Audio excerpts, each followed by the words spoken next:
Kwa jina naitwa Mwalimu Fadhili Kimanga, ni mkuu wa shule Iragua Sekondari. Hili tukio limetokea tarehe 14 siku ya Ijumaa, mida ya saa 12 kasoro jioni, ambapo hali ya hewa haikuwa nzuri sana. Kulikuwa na mvua kubwa na upepo na radi. Hasa ule upepo ndio uliopelekea kuezua haya madarasa yetu matatu pamoja na ofisi moja. Madarasa haya yanatumiwa na ofisi gani? Kiujumla, kwa sababu tuna madarasa mengi, kwa hiyo haya yalikuwa hayatumiki. Yalikuwa yanatumika tu kwa kazi ndogo ndogo kama kuhifadhia vifaa mbalimbali ambavyo tunavyo hapa shuleni.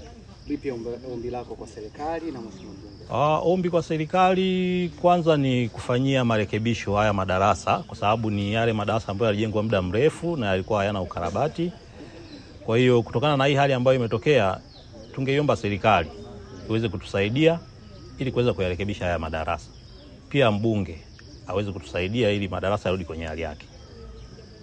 Kwa majina naitwa Eliza Agripinus Liwemba, mtendaji wa kata ya Iragua.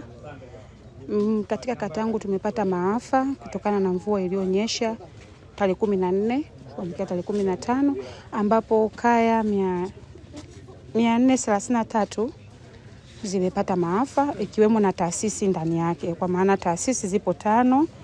Kuna msikiti wa Namhanga, shule ya sekondari Iragua, shule ya msingi Namhanga, ofisi ya kijiji Kidugalo.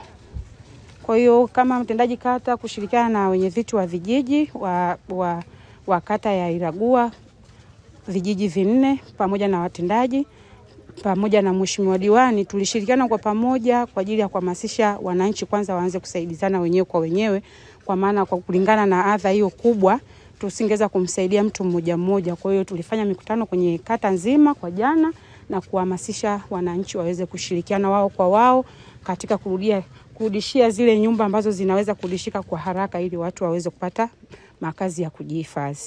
Na naitwa Salim Alaudin Hasham, mbunge wa jimbo la Langa.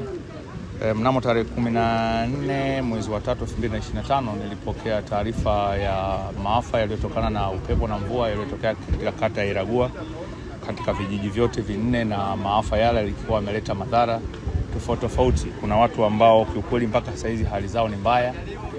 Nyumba zaidi ya 433 zimepata maafa. Wengine 30% at least kidogo unakuta mapaa yametoka nusu, lakini 70% nzima watu hawana nyumba za kuishi, lakini pia hawana chakula. Kwa hiyo ni wito wangu kwa wananchi wenzetu, pia mwenye chochote ya kuwasaidia kata ya Iragua tunaomba tusaidie. Lakini ikiwa kama mheshimiwa mbunge nilipita, lakini zoezi la kwanza ambalo niliamua kulifanya ni kuwapatia chakula katika kaya zote 433 kwa kupelekea kiroba cha sembe katika kila kaya. Lakini pia bado tunawasiliana na mkuu wa mkoa na mkuu wa wilaya, kwa sababu janga limekuwa ni kubwa, tuone ni jinsi gani tunaweza kuwasaidia ndugu zetu ambao wamepatwa maafa haya.